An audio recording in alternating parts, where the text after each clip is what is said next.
વંદે માતરમ વિદ્યાર્થી મિત્રો, wisdom international school વતી આપનું ફરીથી સ્વાગત છે. ધોરણ 11 કોમર્સ વિષય આંકડાશાસ્ત્રમાં આપણે ચેપ્ટર નંબર 2 માહિતીનું નિરૂપણ જોઈ રહ્યા હતા, જેમાં આપણે સ્વાધ્યાયમાં સેક્શન ઈ પહોંચ્યા હતા. સ્વાધ્યાય 2માં સેક્શન ઈમાં જો દાખલા નંબર 10ની વાત કરીએ તો દાખલા નંબર 9 સુધી આપણે પૂરું કર્યું હતું. દાખલા નંબર 10 પેજ નંબર 63 અને 64, કારણ કે આપણને સવાલ 64 ઉપર આપેલા છે અને આપણે મોટા ભાગે જવાબ શેનો આપવાનો છે તો સવાલોના જવાબ આપવાના છે.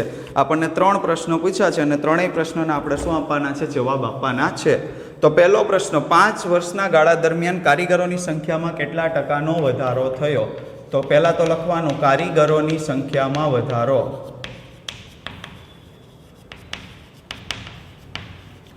તો કારીગરોની સંખ્યામાં વધારો કેટલો થયો છે? તો કે જો કુલ કારીગરો કેટલા હતા? 2000, વધીને કેટલા થઈ ગયા? 3000. તો આપણે લખવાનું 3000 માઇનસ 2000 બરાબર કેટલા આવશે? 1000. તો અહીંયા લખીએ તો ટકાવારી વધારો, તો 1000 ભાગ્યા કુલ કારીગરો 2000 હતા ગુણ્યા 100 બરાબર કેટલા ટકાનો વધારો થયો? તો કે 50% વધારો થયો. બીજી વાત કરીએ તો શું આપ્યું છે? તો કે 2015માં બિનસ્થાનિક કારીગરોમાં કેટલા ટકાનો ઘટાડો થયો હતો? કે બિનસ્થાનિક કારીગરો હતા કેટલા? તો કે 500 હતા, ઘટીને કેટલા થઈ ગયા? 400 થઈ ગયા. તો આપણે લખીએ તો બિનસ્થાનિક કારીગરોમાં ઘટાડો. તો બરાબર કરીને લખીએ 500 માઇનસ 400 બરાબર 100. તો ટકાવારી ઘટાડો 100/500 ગુણ્યા 100 બરાબર 20%. ત્યારબાદ ત્રીજું, પુરુષો અને સ્ત્રીઓની સંખ્યામાં કેટલો વધારો થયો? તો પુરુષોમાં વધારો, પુરુષોની સંખ્યામાં વધારો. તો જો પુરુષોની સંખ્યા હતી કેટલી અને કેટલી થઈ એના ઉપર ધ્યાન આપીએ તો કે 1500 હતી અને થઈ કેટલી? 1500 હતી અને થઈ કેટલી ગઈ? 2300.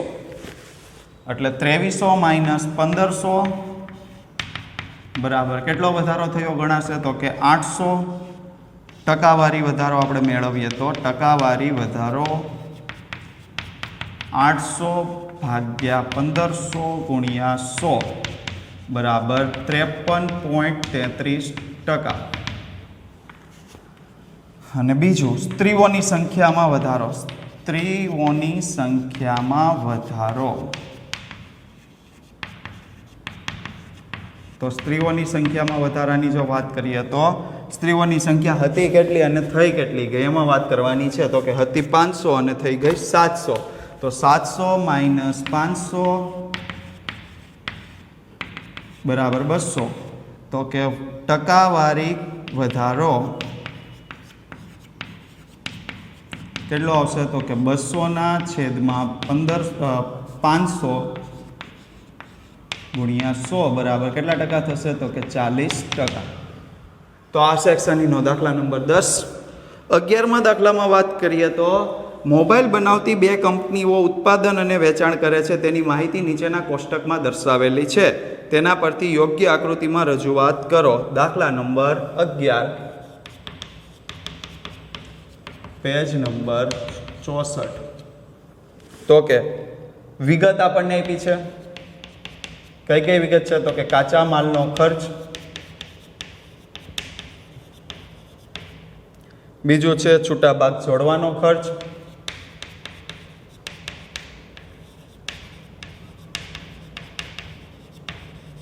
ત્રીજું છે અન્ય ખર્ચ, ચોથું આપ્યું છે કુલ ખર્ચ, પાંચમું આપ્યું છે વેચાણ કિંમત, જેના આધારે આપણે શું નક્કી કરી શકીએ? તો કે નફો કે ખોટ. આ એક વસ્તુ એડ કરવાની છે, નફો કે ખોટ. આ આપણે અત્યાર સુધીની આકૃતિઓમાં જોયેલું નથી. આ એક નવી વસ્તુ એડ કરવાની છે, નફો કે ખોટ. તો હવે આગળ વાત કરીએ તો આપણને શું આપેલું છે? તો કે કાચા ભાગ જોડવાનો ખર્ચ, મોબાઈલ એ અને મોબાઈલ બી 2 વસ્તુ જોવાની છે. આપણે પહેલું લખીએ મોબાઈલ એ. બીજું લખીએ મોબાઈલ બી.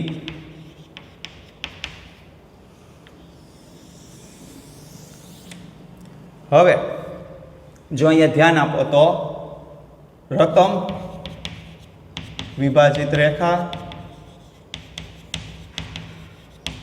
રકમ વિભાજિત રેખા.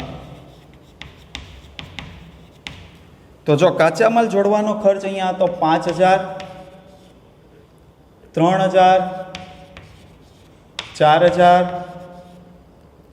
ટોટલ થતું હતું 12000, વેચાણ કિંમત હતી 13000, તો નફો કેટલો થાય 1000.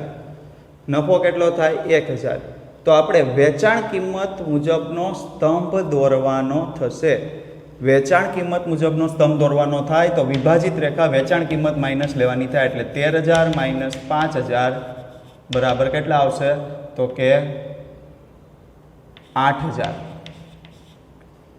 8000 માઇનસ 3000 5000, અને 5000 માઇનસ 4000 બરાબર 1000. આ 1000 શું આવ્યો? તો આ 1000 આપણો શું આવશે? નફો. જ્યારે અહીંયા રકમની વાત કરીએ તો 6000, 4500, સોરી 3000, 4500, તો કુલ ખર્ચ આપણો કેટલો થઈ ગયો? 13500. જ્યારે આપણું વેચાણ કિંમત કેટલી છે? 15000. તો જો 15000 હોય, 13500 આપણો શું છે? ખર્ચ છે. તો આપણને શું થશે? નફો કેટલો? 1500. તો બાદબાકી કરતા જઈએ તો 15000 માઇનસ 6000 બરાબર 9000, 9000 માઇનસ 3000 બરાબર 6000, 6000 માઇનસ 4500 બરાબર 1500. હવે એક વસ્તુ અહીંયા ખાસ જે તમારે સમજવાની છે, કદાચ એવું બને કે ખર્ચ અહીંયા 16000 આપેલો હોય તો અહીંયા શું થશે? 6000 માઇનસ આપણે કેટલા કરશું તો 16000 થશે, તો કે 7000, એટલે અહીંયા માઇનસ 1000 આવશે. તો આ નફો નહીં આવે તો શું આવશે? ખોટ આવશે. અને ખોટ આવશે તો આપણે ક્યાં દર્શાવશું? આલેખમાં એક્સ અક્ષની નીચે દર્શાવવાની થશે. હવે આપણે આલેખ રજૂ કરતા પહેલા લખીએ મોબાઈલ કંપનીના ઉત્પાદનને વેચાણને લગતી માહિતી દર્શાવતું સાદી વિભાજિત સ્તંભાકૃતિ. મોબાઈલના ઉત્પાદન અને વેચાણને લગતી માહિતી દર્શાવતી સાદી વિભાજિત સ્તંભાકૃતિ. હવે જો અહીંયા ધ્યાન આપો તો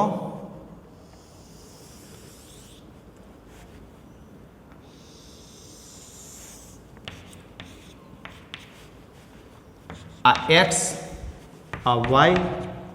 હવે જો અહીંયા આપણે અંકિત કરતા જઈએ તો અહીંયા પહેલાં તો શું કરવાનું છે? તો કે 2 ખાના છોડી દેવાના, પછી 3 ખાનાની વચ્ચે શું લખશું? મોબાઈલ એ. ફરી 2 ખાના છોડી દેવાના, ફરી 3 ખાનાની વચ્ચે શું લખશું? મોબાઈલ બી. અહીંયા શું આવશે? મોબાઈલ. અહીંયા શું લખશું? તો કે 1000, 2000, 3000, 4000, 5000, 6000, 7000, 8000, 9000, 10000, 11000, 12000, 13000, 14000, 15000. અહીંયા શું લખશું? તો કે રકમ રૂપિયા. હવે અહીંયા આપણે પ્રમાણમાં આપશું. એક્સ અક્ષ પર શું આવશે? તો કે એક્સ અક્ષ પર મોબાઈલ વાય અક્ષ પર શું આવશે તો કે વાય અક્ષ પર 1 સેમી બરાબર 1000 રૂપિયા. હવે મોબાઈલ એનો સ્તંભ કેટલા સુધી દોરશું તો કે 13000 સુધી દોરશું. મોબાઈલ એનો સ્તંભ કેટલા સુધી દોરશું તો કે 13000 સુધી દોરશું.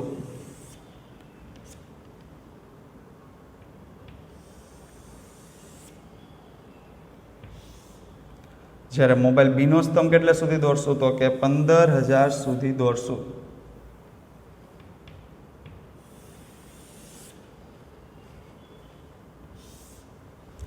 ત્યારબાદ હવે આપણે કટ કરવાનું છે. તો પહેલું કટિંગ અહીંયા 8000 બીજું 5000 અને ત્રીજું 2000. જ્યારે અહીંયા પહેલું 9000 બીજું 6000 અને ત્રીજું કેટલાય આવશે તો કે 1500 એટલે 2000 ને 1000 ની વચ્ચે 1500. હવે અહીંયા આપણે શું કરવાનું છે તો કે 3 ખાના દોરવાના છે. તો પહેલું શું આવશે કાચા માલનો ખર્ચ, બીજું શું આવશે છૂટા ભાગ જોડવાનો ખર્ચ,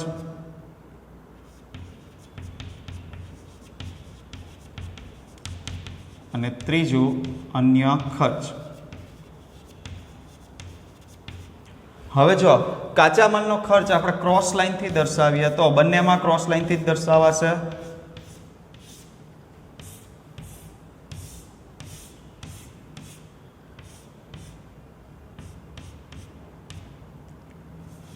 છૂટા ભાગ જોડવાના ખર્ચને આપણે રાઉન્ડથી દર્શાવીએ તો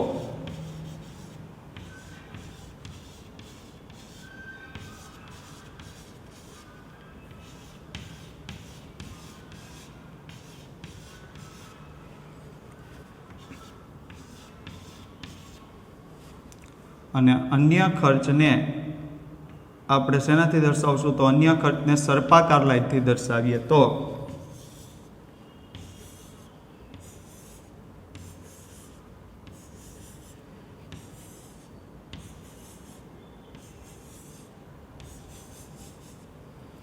આ આપણા માટે શું બની ગયું સાદી વિભાજિત સ્તંભાકૃતિ, જેમાં આપણે મોબાઈલને વિગતોને લગતી માહિતી દર્શાવેલી છે. અને છેલ્લે નફાવાળો જે ભાગ હોય છે, બે તરફ નફાનો જે ભાગ રહેલો છે, એ નફાવાળા ભાગ માટે આપણે એવું કહી શકાય કે એમાં કોઈ આકૃતિ કે કોઈ પણ ડિઝાઇન કરવાની જરૂર નથી. જે ખાલી ભાગ વધે છે એ આપણો શું કહેવાશે નફો કહેવાશે. ત્યારબાદ સેક્શન એફમાં વાત કરીએ. સેક્શન ઈનો 12મો દાખલો તમારે ગણવાનો છે. સેક્શન એફમાં દાખલા નંબર 1 પેજ નંબર 64 પર શું આપ્યું છે તો કે આંખની જે લંબાઈ છે, આંખના લેન્સની જે લંબાઈ છે એ લેન્સની લંબાઈને 25 લેન્સની જાડાઈ આપવામાં આવેલી છે.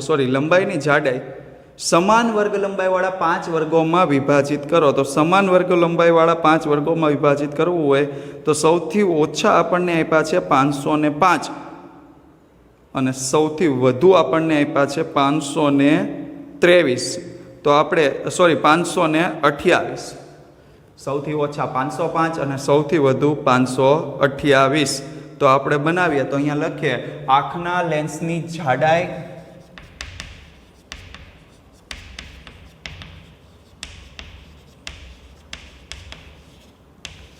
ને દર્શાવતું કોષ્ટક. તો અહીંયા શું આવશે લેન્સની જાડાઈ, આવૃત્તિ ચિહ્ન અને કુલ. હવે આગળ આપણે વાત કરીએ તો સૌ પ્રથમ 1.505 થી 1.509, કારણ કે અનિવાર્ય વર્ગ આપણે બનાવીએ. 1.510 થી 1.514, 1.514 થી 515 થી 1.519, 1.520 થી 1.524, 1.525 થી 1.529. હવે આવૃત્તિ ચિહ્નમાં વાત કરીએ તો સમાન વર્ગ લંબાઈવાળા 5 વર્ગોમાં આપણે વિભાજિત પહેલાં તો કરીએ તો આપણે ઊભી લાઈન લેતા જઈએ 518, 520, ત્યારબાદ આપણને આપેલું છે 516, ત્યારબાદ 509, 514, 521, ત્યારબાદ 527, 508, 507, 505, 525, 520, 506, ત્યારબાદ 511, 519, ત્યારબાદ 518, 523, ત્યારબાદ 522, 521, ત્યારબાદ આપણને આપેલું છે 528, 517, ત્યારબાદ આપણને આપેલું છે 528, 514 અને છેલ્લે 520, 515, 520, 515. તો ટોટલ કરીએ તો 5, 3, 6, 7, 4. અહીંયા આપણે લખીએ કુલ, તો અહીંયા કુલ લખવાની જરૂર નથી, અહીંયા 25. તો આપણને ઉપર આપેલું હતું 25 કુલ શું આપેલા છે? લેન્સ આપેલા છે. આગળ વાત કરીએ તો ઉત્પાદન એકમના અધિકારી એવું નક્કી કરે કે 150 મિલીમીટરથી ઓછા તેમજ 125 મિલીમીટરથી વધુ જાડાઈ ધરાવતા લેન્સ ખામીવાળા ગણવા. તો આપણે લખવાનું 1.510 મિલીમીટરથી ઓછા 1.510 મિલીમીટરથી ઓછી જાડાઈ ધરાવતા લેન્સ. તો કેટલા આવશે? તો કે એમાં આવશે 1.525 મિલીમીટર કે તેથી વધુ, એટલે 1.525 મિલીમીટર કે તેથી વધુ જાડાઈ ધરાવતા લેન્સ. તો એવા કેટલા આવશે? તો કે 4. તો કુલ ખામીવાળા લેન્સ તો 5 વત્તા 4 કેટલા થશે? તો કે 9. કુલ ખામીવાળા લેન્સ 9. ત્યારબાદ આગળ આપણે વાત કરીએ તો ખામીવાળા લેન્સની ટકાવારી. તો શું આવશે? તો કે 9/25 ગુણ્યા 100 બરાબર કેટલા ટકા થશે? તો કે 36%. તો આ આપણે કીધો દાખલા નંબર 1. હવે જોઈએ દાખલા નંબર 2, જે આપણને પાછળ પેજ નંબર કેમાં આપેલો છે? તો કે 65 પર. દાખલા નંબર 2, પેજ નંબર 65. શું આપેલું છે એમાં અંદર ધ્યાન આપો તો આપણને આપેલું છે કે એક શેર બજારમાં એક શેરના બંધ ભાવ 30 દિવસ મુજબ નીચે મુજબ છે. એક વર્ગની વર્ગ સીમા 18.5 થી 20.5 હોય તેવું એક નિવારક સતત આવૃત્તિ વિતરણ તૈયાર કરો. તો કે શેરના બંધ ભાવ દર્શાવતું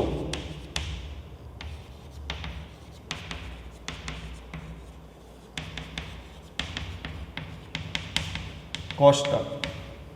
તો કે શેરના ભાવ, આવૃત્તિ ચિહ્ન અને આવૃત્તિ એટલે દિવસોની સંખ્યા. આવૃત્તિમાં શું છે? દિવસો. તો જો વાત કરીએ તો અંદર ધ્યાન આપો તો આપણને શું આપ્યું છે કે એક વર્ગ સીમા કેવી હોય જોઈએ? 18.5 થી 20.5. તો સૌથી ઓછા કેટલા આપ્યા છે? તો કે 10.5 અને સૌથી વધુ કેટલા આપ્યા છે? તો કે 20.80. તો આપણે લખીએ તો 10.5 એટલે 10.50 થી આપણે વર્ગ લંબાઈ શરૂ કરીએ તો 10.50 થી 12.50, કારણ કે બબેનું અંતર લેવાનું છે. તો 12.50 થી 14.50, 14.50 થી 16.50, 16.50 થી 18.50, 18.50 થી 20.50 આવી ગયો આપણે જે વર્ગ કીધો તો એ. અને છેલ્લું 20.50 થી 22.50, છેલ્લે નીચે કુલ. તો આપણે આગળ વાત કરીએ તો શું કરશું? તો કે 10.50 હવે વિતરણ કરતા જઈએ. 10.50, 18.40, 13.60, 18.60, ત્યારબાદ 14.70, 20.50, 20.50 નીચે આવશે, 12.50, 17.60. ત્યારબાદ આગળ વાત કરીએ તો 17.20, 18.70, 18.50, 20.20. ત્યારબાદ આગળ વિતરણ કરીએ તો 15.20, ત્યારબાદ 14.90, ત્યારબાદ 18.60, ત્યારબાદ 14.50. અને હંમેશા અધસીમા હોય ત્યાં આપણે લઈએ છીએ. ત્યારબાદ ફરીથી 14.50, 18.50, 14 અને 20.80. ત્યારબાદ 19.20, 16.90, 16.20 અને 14.90. ત્યારબાદ 15.80, 10.50 અને 13.30, 19.30, 12.50 અને 13.30. તો જો આપણે ચિહ્ન દ્વારા આપણે દિવસો લખીએ તો 2, 6, 8, 4, 8, 1, 2. તો ટોટલ કરીએ તો 8 ને 2 ટોટલ કરીએ એટલે કુલ દિવસો કેટલા થશે? 30. હવે આગળ આપણે લખીએ તો ચોથા વર્ગની મધ્ય કિંમત. પ્રશ્નના જવાબ લખવાના છે. તો ચોથો વર્ગ કયો આપ્યો છે? તો કે ચોથો વર્ગ આપણે ગણીએ 1, 2, 3, 4 એટલે 16.50 થી 18.50. તો મધ્ય કિંમત બરાબર આપણું સૂત્ર શું આવશે? તો કે મધ્ય કિંમત બરાબર ઉર્ધ્વ સીમા વત્તા અધસીમા ભાગ્યા 2. તો કે 18.50 વત્તા 16.50 ભાગ્યા 2 બરાબર કેટલા આવશે? 17.50. બીજું શું આવશે? તો આપણને આપ્યું છે શેરનો બંધભાવ વધુમાં વધુ 16.50 હોય તેવા દિવસોની સંખ્યા. તો શેરનો બંધભાવ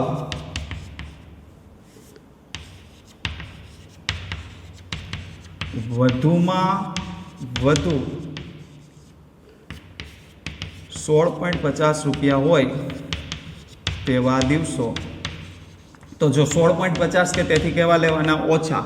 તો અહીંયા 16.50 છે તો એનાથી ઓછા લેવાના છે એટલે 2, 6 વત્તા 8 બરાબર કેટલા દિવસ થશે? તો કે 16 દિવસ. અને ત્રીજું, શેરનો બંધભાવ ઓછામાં ઓછો 19.50 હોય તેવા દિવસોની સંખ્યા. તો અહીંયા લખીએ તો શેરનો બંધભાવ ઓછામાં ઓછો 19.50 હોય તેવા દિવસો. હવે જો અહીંયા ધ્યાન આપો 19.50 તો ક્યાંય આપ્યું નથી. 19.50 આપણને વર્ગમાં ક્યાં આપ્યું નથી, પણ એ ક્યાં આવે? તો કે 18.50 અને 20.50 ની વચ્ચે. તો 18.50 થી 20.50 ની વર્ગ લંબાઈ 2 છે. 18.50 થી 20.50 ની વર્ગ લંબાઈ કેટલી છે? 2. હવે આપણે શું જોવાનું છે? તો કે આપણે 19.50 ઓછામાં ઓછો હોવો જોઈએ એટલે 19.50 થી વધુ હોવો જોઈએ. તો 19.50 થી 20.50 તરફ જવાનું છે, 18.50 તરફ આવવાનું નથી. તો 19.50 થી 20.50 ની વર્ગ લંબાઈ કેટલી આવશે? તો કે 1. એટલે 1/2 કરીને એની આવૃત્તિ લખવાની વત્તા 20.50 થી 22.50 ની આવૃત્તિ. તો કેટલા થશે? તો કે 4 વત્તા 2 બરાબર કેટલા દિવસ થશે? તો કે 6 દિવસ. તો આપણા માટે ત્રણેય પ્રશ્નોના જવાબ મળી ગયા. 17.50 મધ્ય કિંમત, 16.50 રૂપિયા વધુમાં વધુ ભાવ હોય એવા 16 દિવસ અને 19.50 ઓછામાં ઓછો ભાવ હોય એવા 6 દિવસ. તો વિદ્યાર્થી મિત્રો, આપણે અહીંયા દાખલા નંબર 1 અને 2 પૂરા કર્યા. આ ચેપ્ટરમાં હવે આપણે 3 દાખલા બાકી છે, ત્રીજો, ચોથો અને પાંચમો, જે આપણે આવતા વિડીયો ભાગમાં પૂરા જોઈશું. Thank you.